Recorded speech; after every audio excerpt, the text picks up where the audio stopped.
GBN Channel 7, 11 and 20, the listeners of Classic 105 and Hot 98. Good morning, everybody. It is Thursday, and this morning, as we continue to deal with the effects of the coronavirus, COVID-19, one of the restrictions or regulations put in place is 24-hour curfew, where we are each, or most of us, are confined to our homes, except for essential workers. And one of the concerns that we've heard over recent weeks was as it relates to ensuring that you are mentally healthy, dealing with mental health. And that's the topic on the front burner this morning. I have joining us virtually via Skype Dr. Augustine Panchu. He is a clinical psychologist, and he would help us with some tips that we can use to help us cope during this time. Good morning, Dr. Panchu. Good morning, Blossom. Good morning to all of the listeners to GBN Television. How is 24-hour curfew treating you? Well, I have had to make some adjustments to my personal and professional life. A lot of virtual stuff is going on. Outside of that, I'm getting a lot of rest, and I'm watching a lot of television. Exactly. Rest is important. I think that's one of the reasons why we actually need it this time. So it could be a good thing. Yes. Dealing with mental health, that's a topic that has come across many spectrums, with people confined to their homes and not being able to do some of the things that they've become used to on a daily basis. First of all, tell me what are some of the concerns that you've heard from members of the public that they are probably most concerned with in relation to mental health? There is no question that the practical impact of being confined, and not just being confined, but the infestation pandemic of COVID-19 is going to, the psychological impact is going to be felt for a long time, not just currently, but subsequent, when we do conquer this epidemic, the residual effects are going to be felt for a long time. In terms of what's trending now, a lot of things are trending. And I want to start with persons who are already predisposed to mental illness. There are some persons in our population who suffer from general anxiety disorder, or maybe even panic disorder. And the uncertainty that COVID-19 brings with it is an additional stressor. So it exacerbates the already predisposition to anxiety, and some to depression, and some to panic attacks. So already I am getting calls from persons who are finding it difficult to breathe. Chest pains, mimicking even the symptomatology of COVID-19. So right now, what is trending is a lot of persons are suffering from anxiety. Persons are finding it difficult to fall asleep, to stay asleep. People are anxious about their own security and their own safety. Some persons have called and they're questioning whether or not they're going to have enough food to last for the duration of the lockdown. So quite a few psychological responses are happening right now, Blossom. How can people deal with these, even people who do not clinically suffer from anxiety and these other mental illnesses, but people who are finding it hard to adjust to this new way of life, even if it's temporary? What advice would you give to deal with this? A couple of things. There is no question that persons who are not even predisposed to mental illness, they too are finding it difficult to cope. And so there are a few things that we can do. One, take care of your physical health. Make every effort to do things to address your physical needs. So things like ensure that you have a balanced meal, ensure that you get some exercise, walk around the yard, engage in gardening, do something to physically stimulate your body and your mind. Um, Try to get some sleep. Try to get enough sleep. Sometimes, if we're not tired, we tend to not want to go to bed or to fall asleep. So what I suggest is that you do some activity in the daytime that will make your body feel tired so that sleep becomes a little easier for you. Um, so one, to take care of your physical health. Secondly, to look out for your emotional health. And what I mean by that is if you're feeling overwhelmed, reach out virtually to somebody, make a phone call, engage someone in discussion about the way you're feeling. Right at this time, a lot of feelings and emotions are taking over. And you find people are reaching out, some are engaging in conversation just because they're feeling alone. So you have to tend to not just your physical health, but also your emotional health. There's a third one I want to mention. Whether you are predisposed to anxiety or depression, or you're just overwhelmed by all of what is happening, try to limit your exposure to the media because there is so much, false information circulating on the World Wide Web, especially Facebook and Instagram. So much false information and information that is false stir up in you even more anxiety. And then there is a fourth one I want to mention quickly, and that is to look for persons who need help and try to engage people who are in need. Because what it does for your psyche is that if you're able to shift your energy, displace your energy, as it were, into helping somebody else, you become less stressed and you see yourself as more of a help in this very troubled time for us. That's a good one. Kind of like distracting yourself. Distracting yourself, yes. Okay.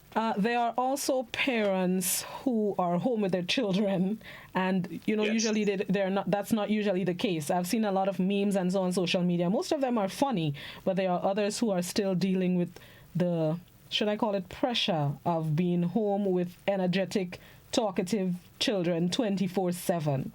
How can Yeah. parents help themselves help the kids? I tell you, there is no quick fix to this one.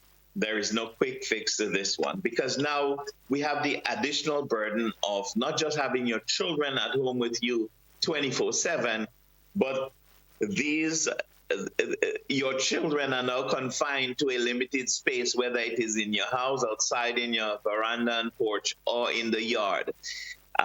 We do not have the privilege of going to the beach and going to the playing field and to the basketball courts and just walking the streets generally and burning up energy.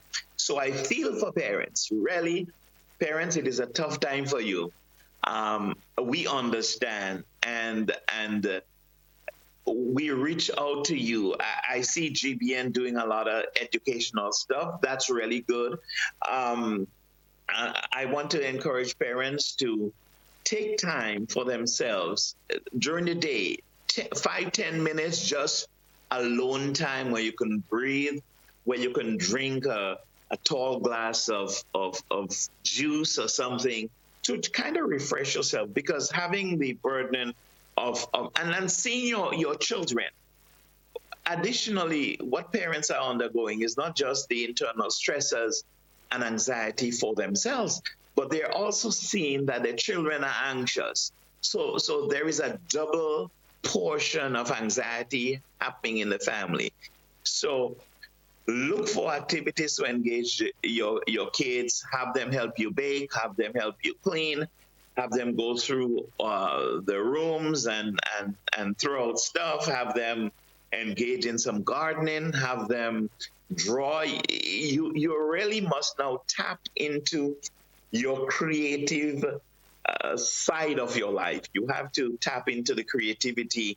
And for some, it's really difficult because we have limited resources. Some of us, some parents really didn't prepare, so they do not have a whole lot of materials available to do a lot of things. And that's one of the restrictions. So hopefully when the stores are open, your community stores are open, if you can get stuff to bake, if you can get stuff to draw, to write, and to engage, and use the internet wisely. I say to parents, use it wisely. Let it be a tool to help you alleviate some of the stresses and anxiety you're having right now. Yeah. What about our first responders? We have a number of members of the RGPF, the medical fraternity, who would be the front runners for dealing with the virus. And I know that can also be stressful to them as well, being front and center. What advice can you give to them, one, in preparing, as well as what they can do to keep mentally healthy during the time that they may have to deal with a patient or two? This is really a concern for our population. We have a lot of persons who are out there. They're risking their lives. Out there, our medical professionals, doctors, the therapists, the nurses. I want to maybe I should share this experience. My daughter, who is a respiratory therapist, I called her last night, and she was just getting out of a shift. And as she got into a car in the parking lot, she called me back, and immediately I looked at her face and I knew something was not right. And then she broke down and started to cry. And so, me being the emotional person, attuned into her feelings at that time, and I gave her a few seconds to kind of compose herself and ask her what's wrong there. And she said that today was a rough day for her, and that she lost two of her patients. That she's a respiratory therapist, and she lost two of her patients, and it was the first time she looked upon the persons, and there was nothing that they could do, the team could do, or she could do. They just allowed them to expire, unable to breathe, and I know it was hard for her, and it was hard for me. And so when I parallel that kind of a emotional drain on our medical team, I know that our doctors and our nurses and our frontline medical team in Grenada, they are there to save lives. And it is hard for them to look at persons and to think of the uncertainty, but also for themselves, because they also have families that they need to protect themselves so that they can protect their families. So to the medical team, I am hoping that 100,000 Grenadians are praying for you. I am really hoping that, because this scary thing and what happened yesterday after we learned that one person absconded Grenada and probably exposed numerous persons to the virus, it's a scary time for our medical professionals. So they too have to find time to take a breather. They too have to find time to kind of a self-soothe. One of the things, Blossom, is that we have to know is that it is a difficult time for a lot of people to cope. And unfortunately, some persons sometimes fall victim to negative coping skills. Sometimes people eat too much, they drink too much, they engage in promiscuous behaviors because of the unknown. And we have to protect our self, our ego. And one way to protect it is to engage in activities that will make the abnormal normal for us. So we have to try to normalize what is happening now.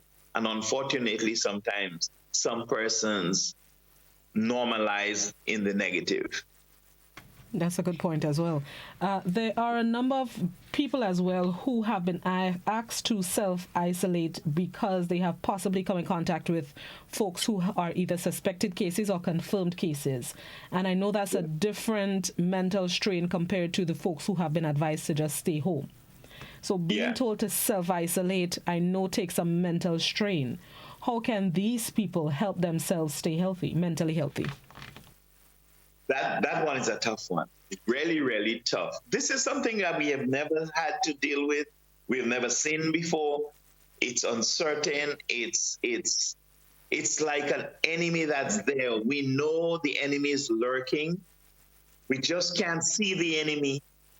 But we know the enemy is there. We see evidence of the destruction of the enemy. And so for persons who have been forced to quarantine and to self-isolate because they have tested positive, I know it's a scary time for you.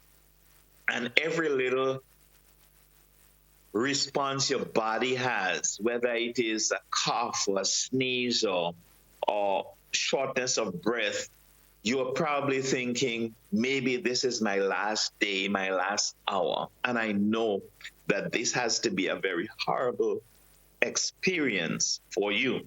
It has to be a very horrible experience. And so what can you do? Look for something light to do. Look for some humor. You know, Blossom, YouTube has a lot of humorous stuff going. Excuse me. The internet has a lot of humor and material. Find something humorous. Really, yeah. I want you to tap into the humor side of life, the lighter side of life. But I also want you to understand that it's real, and Grenadians seem to like to pray a lot. We are a people who believe in God. We are a people who believe that there is a power greater than us that is available to us. And I want to challenge us to tap into that part of our culture and that part of our experience into the religious, the spiritual, probably more the spiritual side of our life, because that's the only place we can find strength now. And to reach out virtually to anyone they know that can help them, because at this time, even though we are promoting social distancing, what we are promoting really is more physical distancing than social distancing. I think we have an opportunity now to grow closer and more intimate by virtual means and using technology to keep in touch with each other. Yeah, well said. On that note, let's take a quick break and come back inside. We're speaking with clinical psychologist Dr. Augustine Pantru as we try to make sure that we are mentally healthy dealing with COVID-19 and the regulations and restrictions put in place. Stick and stay. We're going to take a quick break and we'll be right back. This is To The Point on Classic, Hot 98 and GBN.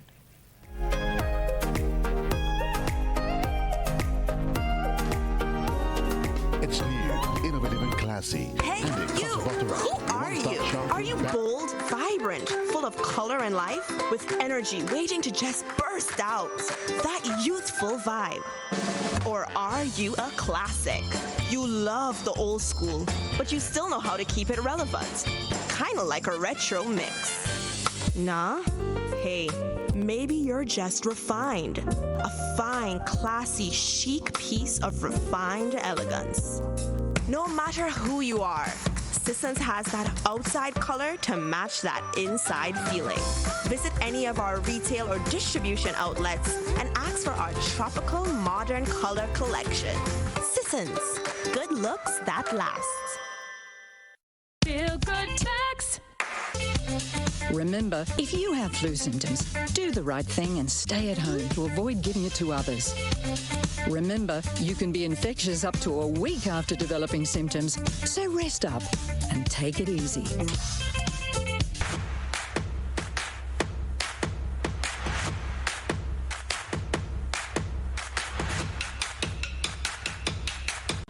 part of our social media revamp, the GBN is committed on providing accurate information by just one click through our social media platforms. You can now follow our Facebook page at GBN Television, together with our sister stations Classic FM Grenada and Hot FM Grenada. You can also subscribe to our YouTube channel, Grenada Broadcasting Network. They say one picture is worth 1,000 words. Now you have the opportunity to follow us on Instagram at GBN_news and our newly added WhatsApp feature to our news and current affairs department on telephone number 473-405-3052. GBN, with you, anywhere, everywhere.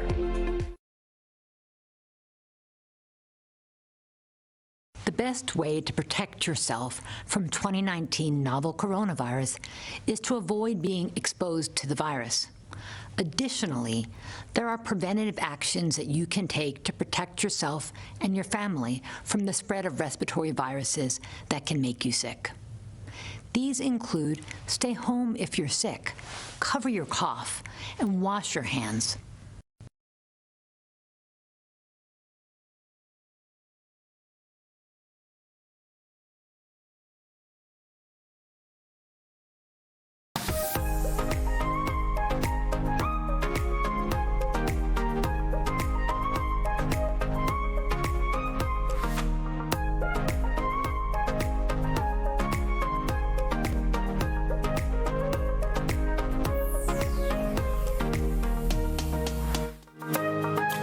Welcome back to The Point. Today, Thursday, we're speaking with clinical psychologist Dr. Augustine Pantru and ensuring that we are mentally healthy during this period of dealing with coronavirus COVID-19. We would open the phone lines at this point. I know a lot of people would have questions, queries, comments, concerns. If you can please leave them to 2 minutes or less. It's been working great for us so far, so that would be appreciated today so we can facilitate as many calls and questions as possible. Good morning. Good morning, Russell. Morning. I would like to ask Dr. Pantru a question. Now, I believe personally that fear has more damaging effect on people than the virus itself. What does he think about that? Thank you. Thank you. Doc? Doc? Dr. Pantru? Okay, we are experiencing, should I say, not technical difficulties. You're just trying to work out something. You can hear me, Doc? I am hearing you, but really low. Okay, let me see. You can hear me better now? No, it's the same, just... Okay, I think I lost. Maybe as we're trying to merge the calls with the computer. No, I have the... Go ahead. Right. Hello? Yeah. You are way... I have no idea what's going on. And I don't know either. Okay, no, but we may have to just stick to the cell phone. yeah. We probably have to stick to that for the time. For the time, yes. The question. But I'm not hearing you at all. You can hear me now? Just faintly. I have no idea what happened. I don't know either. I think it's from your end. No, everything is the same. I'm not sure. Let me see. You can hear me now? No. Let's take a quick break and see what the issue is. We're going to be right back. Stick and stay. We'll be right back.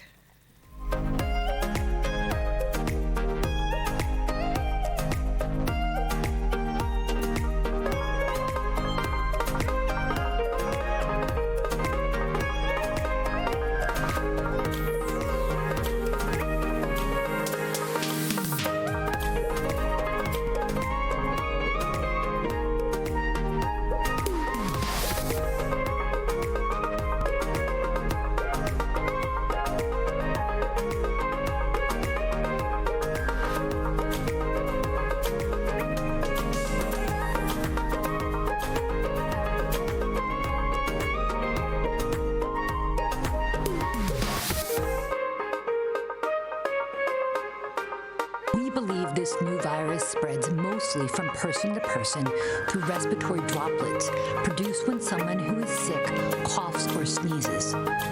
This is similar to how flu and other respiratory illnesses spread.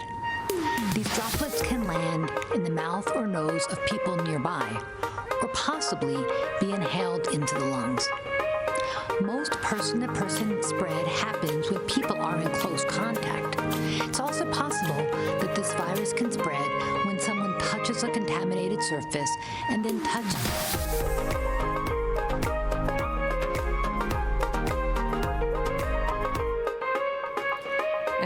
And we are back speaking with Dr. Augustine Panchu.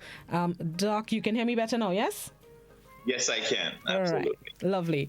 The caller had asked about fear being a major cause for mental, should I say instability, but it can affect one's mental health. Do you agree with that statement? Yes. In fact, that's where anxiety comes from. Anxiety comes from fear of the unknown. We are usually anxious about things because we don't have the information. And when we do not have the information, we become fearful. And with the fear, we have emotional and physiological responses. Our body is wired the way it is, just when we do not know. And the unknown is what we fear the most. And right now, we really do not have the physiological knowledge about how this disease is spread. We can make some calculated assumptions and guesses, but we really don't have the science really done yet. And because we do not, people are fearful. They're fearful of the unknown. I mean, we're advised to give 6 feet distance because 1 meter, the perimeter around us, 1 meter, the droplets will not go this far because it's a virus, it's in the air, it's airborne. All of that is maybe factual, but we really don't know how this thing is happening, so we are fearful. How did it get to Grenada? Yes, it may have had a source, but how and why it got here is still the unknown to us. And so that makes it even more fearful for us, and fear is part of the anxiety that we have. There is a question on the WhatsApp that asks, because of the limited amount of people that can be present at funerals under this new dispensation, what effect do you think this will have on families not being able to have the closure that they probably would have liked? I tell you, I have a friend who lost her dad yesterday, and that's the concern. One, right now, all funerals are put on hold. Think of the number of bodies that we have lost in the last week and a half that are piling up at either at the funeral agencies, okay? Think of all these bodies, but funeral is only one part of how we are affected and how we're forced to adjust. Yes, we want to be able to give the last farewell. In fact, Grenada has now adopted a new culture in funeral. We spend the very first 2 hours in church giving tributes. Large crowd, we're celebrating. Whereas we used to mourn before, now we celebrate. We celebrate with a memorial service, then we have a church service, and then we have the happy hour. So there are 3 major phases of the day of the funeral. We have lost that. COVID-19 has taken away that from us. And because it has taken away that from us, we have to adjust. The mind does not just readily wake up one day and accept all of the nuances and the new things. The psyche has to have enough time to adjust to the newness of everything. That's why new things are usually very hard for us. I listened to the police this morning. The police arrested, I think it was 14 persons for violation of curfew. Now, this thing has been on for a week and a half, and then we had the mandatory lockdown for 4 or 5 days now, but people are still not yet attuned. I don't know necessarily that people want to be rebellious or disobedient. I think rather persons are having difficulty to the restrictions and the newness of life. So funeral is definitely going to be one of the things that is going to challenge the way we see life, and not just funeral, but quite a lot of other stuff. Blossom, I want to quickly add here. Can you think of, let's say, COVID-19, we conquer this thing in the next month or two, and let's say by June, July, August, we are back to normal. Can you see how apprehensive our population is going to be in shaking hands? Yes. This will definitely change a lot of behavior for people. Think of the way I was sitting on the bus, hearing someone sneeze or cough close to, in a store that you are. It's going to change the way we see things. It's going to change the way we do things. One friend of mine wrote an article, and I read it with a lot of smile on my face and also questions, because after every epidemic in every era of our history, whenever we have something like COVID or any disaster happen, it changes the way the social narrative of our life for the rest. Like 911, look at the amount of security from since 911 to now. We are in 2020 and we are still living with the nuances of travel and all other restrictions based upon that one event. And so COVID is going to have its trail of social adjustments and personal responsibilities that is going to be with us for a long time.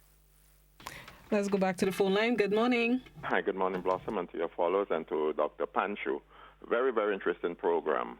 Now, Dr. Panchu, as you would know, a very important component of mental health, especially sustained mental health, is a realistic expectation of the future. And we are a praying country. We believe in God and everything. And as you said, COVID will eventually go away.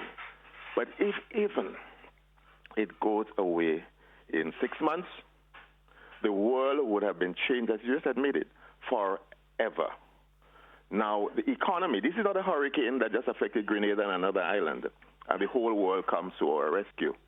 This is a global pandemic that even now is gaining momentum. The impacts on the entire world are going to be lasting. So we have to prepare our people now for several months or probably even years of adjusting to a new normal, to not having the tourism and all the other things that we take for granted. And what do you think needs to be done in terms of counseling to prepare our people, not just to get out of the lockdown or to see the back of COVID, but to prepare them psychologically, spiritually, for the long-term impacts? It's going to be a long haul. What do you think needs to be done for us as a country to prepare us for that longer-lasting impact? Thank you. Thank you, caller. Yeah, and now thank you, caller. Thank you, caller. This is a well put together question because it is going to be a long haul. Right now, I agree with you. If it was just a one-off geographically contained medical emergency or something, a lot of people can come to your support. I tell you this, Blossom, Grenada is going to be on its own for a long time. In other words, everyone is going to look for help because this thing is so global. Think of the limitations that we are going to have in sourcing external funds and external resources to help us bounce back. So, caller, I agree with you. So you asked the question, salient question, what can we do? How do we prepare? Well, there is going to be a task force. There has to be. The government the churches, NGOs, our population on a whole, we are going to have to come together to create the new norms for ourselves. And it's going to take a lot of resolve. I mean, you talk about tourism. Think of the earning potential Grenada and the Caribbean and the world is going to lose over tourism. Many persons are going to find it hard to start to get back on those cruise liners and to get back into traveling the worldwide. I don't know how long it is going to be, but it is going to take a lot. It is going to take a lot from our government to be able to put together the right program to address this psychological impact in its fullest. Granted that we in Grenada, I must say that we have quite a number of well-qualified, well-trained persons at the therapeutic and clinical levels that can reach out through the Ministry of Education, the Ministry of Social Development, even St. George's University. So there are quite a few persons who are trained and prepared to get out there into the trenches, to visit homes, to go into schools, to get into the medical facilities and clinics, and to help people cope. But it is going to take a lot. And how much are we prepared for this long haul is yet to be seen and yet to be known. As it unfolds, I know we're going to have to be pretty dynamic in terms of our ingenuity and innovation in preparing for the psychological impact of COVID-19. Morning. Good morning. Morning. I'm just here. I'm listening to the doc talk, speak about the behalf of Grenada here. But really and truly, what is taking place in the world? Jesus Christ is on the brink of coming to. So all these disasters and troubles and trials and temptation, the Bible have it. And God said in His Word, He will come in like a thief in the night. But a lot of people don't realize Christ is coming very soon, and He coming here for prepared people who is prepared for Him. But a lot of people don't realize it. And in His Word very long. But people looking at things very awful. Grenadians is not doing the right things they're supposed to do. Because today they do something good, tomorrow they go back in the same way again. So that's why the world is so corrupted now. All over the world are the same thing. So we have to put our fingers crossed and ask God for mercy and grace in our life. Thank you, caller. Doc? Well, I don't know. I hope I do not have, or we do not have to blame God for trying to teach humankind a lesson, because this is really a horrible lesson to be able to give to you to God so loved the world, But if gaining a better understanding of God or developing a better relationship with Him is one of the lessons that we're going to learn and adopt because of COVID-19, then maybe that would be a good thing. However, in the presence of goodness, Blossom and our listeners, there is wickedness and there is sin, and we understand that because of sin, we live in a sinful society. Everything is imperfect, and COVID-19 may just be one of the glaring imperfection of the sinful world that we live in. Let's go back to the phone lines. Good morning. Good morning, Ms. Blossom. Thanks for having me on the line. I'm giving a short sentence right now to the point. And it's trust in God, nothing happening here. Trust in God, right? So then nobody mustn't get panic and so on. Allowing trust in God, nothing happening. So no long talk this point. So Ms. Blossom, you take it over. Thank you very much. Doc, there has been concern as well as it relates to small business owners who depend on their small businesses. They do not have other jobs like the shopkeepers and farmers. And during this time, they are not able to get that income that they need. I've received between yesterday and today about 5 calls from people who are worried about their income and what is going to happen to them and their business and their families. How can these people, stay mentally healthy during this period? There is no quick fix to the economic impact. Now we have been talking a lot about the social impact, but thank you for raising the question about the economic impact. You are right. The police, they're allowing the farmers 3 hours. For many farmers, 3 hours is really not enough time to really address the needs of their farm. I mean, if you have animals, if you have to change and feed and water animals, that takes you more than 3 hours. If you have plants, then it becomes double the time. Some farmers really spend 10, 12, 14 hours on the farm every day. Now, 3 hours is really just a minute portion of the daily time that they need to be on the farm. So we are going to have a reduction in production. That's a given. So you are right. Many persons who depend on farming for their sustenance and their families' well-being and paying mortgages and car loans and educational expenses, their income is going to be drastically affected because their farm is not going to be in the same production time frame as it used to be.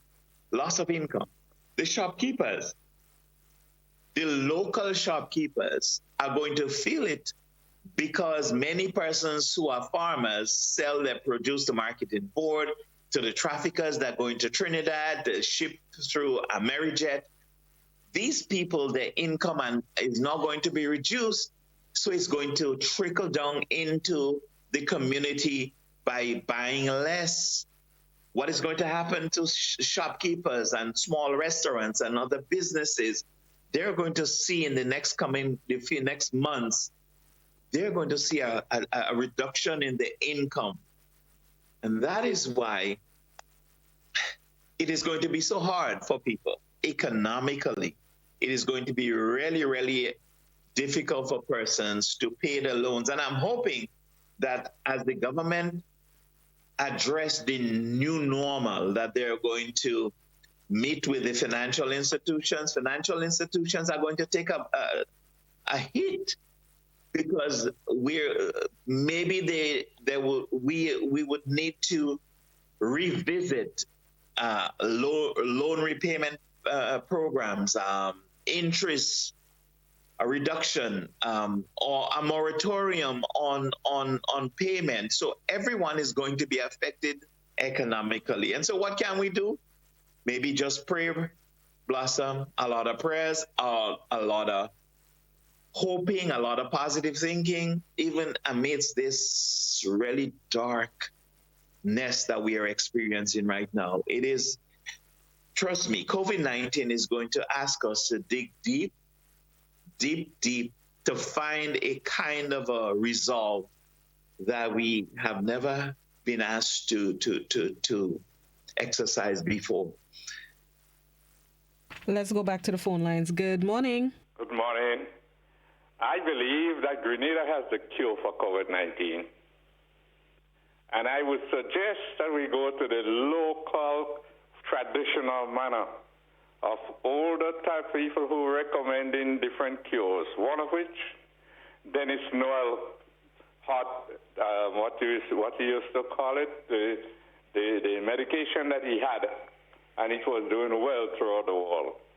What it is the means of using the substance or the medication to rub your body and take care of yourself while you do all the other additional things.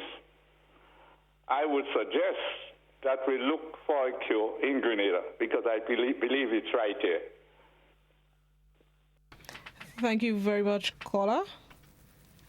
Any response, Doc? Well, I don't know.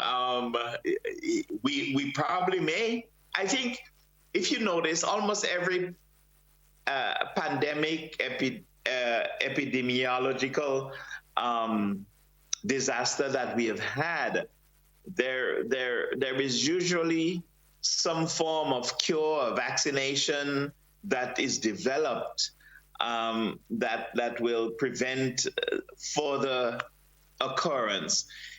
And who knows, maybe Grenada has it, or somewhere in the Caribbean has the cure to put together, but it's going to take some good chemists and pharmacists to come up with it. I don't know. I am not that kind of person, so I don't know how to answer this one, but we never know. We probably may have it.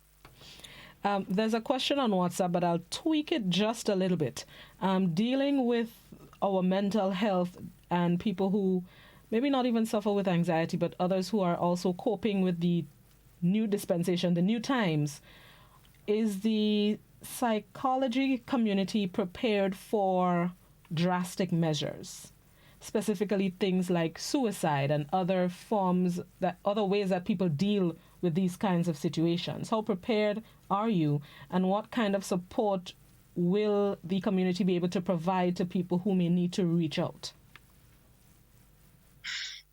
Well, the COVID-19 steering committee does have a number that we can reach.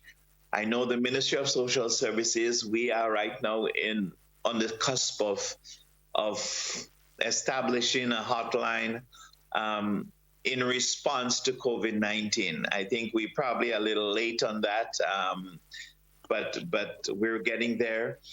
You asked the question, the important question is, how prepared is the psychological and therapeutic community? How prepared are we to respond to the psychological impact of COVID-19? This is new. This is new. Every disaster has its challenges. But the psychological community will have to move beyond the depression and marital conflicts and small personal stuff now into the realm of true mental health crisis. What we have now is a mental health crisis where you are right. You may have persons who are contemplating suicide or who might attempt suicide. We have persons who are going to be probably eternally scarred from anxiety and the unknown. New fears are going to develop. We are going to have new phobias manifesting itself long after COVID-19 is conquered. So the nuances of the new normal is going to be a challenge for the psychological community. And I just pray that my colleagues and myself, we are prepared and ready to be able to offer services. I share my number all the time, so you have my number. If you can put it on the screen, I could be reached. That's one of the things that I do. And just share the number with us, please. 406-3601. Very soon, the Ministry of Social Services, and I'm hoping that they're listening this morning, very soon, we're also going to have a number that will we can share with you so that persons can tap into the resources from the Ministry of Social Development together with the Ministry of Education. Those are the two government agencies where we have quite a number of trained professionals to address the psychological impact of COVID-19. And looking at the psychological impact as we get ready to wrap up the program, Doc, what would your greatest or biggest message be for the entire nation in ensuring that we are mentally healthy going through this time, whether it's 24-hour lockdown or curfew from 7 p.m. to 5 a.m., how can we deal with this and ensure we come out on the positive side of this new dispensation? Before I answer that question, permit me 30 seconds to address one thing that we haven't in full yet. Sure. And that is Blossom. We have many persons in our community who have chosen as their coping mechanism for life stressors on a whole, and not just not just because of COVID, but way before COVID, who have chosen substance use as their form of coping. And I know that they're having withdrawal symptoms right now. For those of us who study addiction and addictive behaviors, we know that it is the most difficult time to quit cold turkey. But now the rum shop lime is forbidden. Partying. So persons who use those as coping mechanisms, they no longer have that. So I could imagine the anxiety that is associated with persons who are addicted to substance or who socially drink so that they can cope with life. Now that is taken away from them. COVID has taken it away from them. It's not the government, it's not the police, it's COVID that has taken it away, that monster. And so I reach out to them. It's difficult now because you don't have that crutch. And maybe it's a good thing to allow you to look for other coping mechanisms. But sometimes people move from one and displace it or replace it with an even worse one. So what is in line for Grenada, you ask? You know, how are we going to survive this? We started off by, I gave you 4 things to take that could help persons. I talk about the physical, taking care of your physical health, looking out for your emotional well-being, emotional health, limiting your exposure, and reaching out to other people. I want to say that we are going to survive this. There is hope. I want to tell the Grenadian public that this morning. The human species is resilient. We are resilient. We are going to bounce back. We bounced back from Hurricane Ivan. We bounced back from Janet. The world bounced back from 911 and Katrina. The tsunami, the world bounced back from the tsunami in Asia. And if you go back to our history, World War I and II, that almost destroyed almost everything and every productive sector of society, the world bounced back. We are going to bounce back from COVID. So that's the silver lining I want us to hold on to. This too shall pass. COVID-19 is going to pass. What we need to do right now is to protect ourselves by social distancing or physical distancing, I want to call it. Stay socially connected through the media. Obey the laws that are set for our own good so that we have 10 recorded cases. 1 has absconded, so we probably have 9. I'm hoping that we really don't have any new cases. But if we really follow all of the guidelines that we have set and that the government and other organizations have set for us to rule our life for the next couple of weeks or months, I believe that our cases in Grenada are going to recover, and I believe that we are not going to have any new cases. And Grenada will be COVID-free in a couple of weeks. I believe so. But it takes a certain kind of behavior, a certain kind of resolve on our path. Certain kind of discipline. It's a self-discipline. It is hard work. I know it's hard work because that's not who we are. We are free, we are vivacious, we are bubbly, we are full of life. We want to engage in production. This is who we are. And we are forced to limit that activity. And it's hard on us, but we shall survive, Blossom. I agree with you. We shall survive.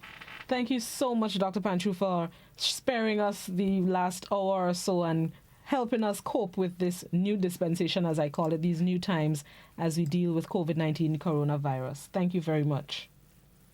You are welcome, and it's good that you had me, and I am looking forward to be back again soon. Thank you so much. Most definitely, because this conversation continues on mental health. Thank you very much. Yes, it does. Okay, bye-bye. Have a good day. Stay COVID-free. I'm trying my best to. I'm staying indoors. Nice. All right. Have a good one. That was clinical psychologist Dr. Augustine Panchu, our guest this morning on To The Point, speaking about health, our mental health, and how we can ensure that we stay mentally healthy.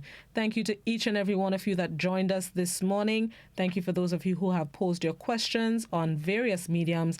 We appreciate your listenership, viewership, and your cooperation in getting the questions out in 2 minutes or less. We did very great this morning. Thank you again. Keep it locked right here to Classic Hot 98 and the GBN. This is your information center for every piece of information that you would need. There's no other place to be than right here, the GBN family. Have yourselves a productive Thursday. Be good, be safe, be wise and sanitize, and do your part. Stay COVID-19 smart. Have a good one.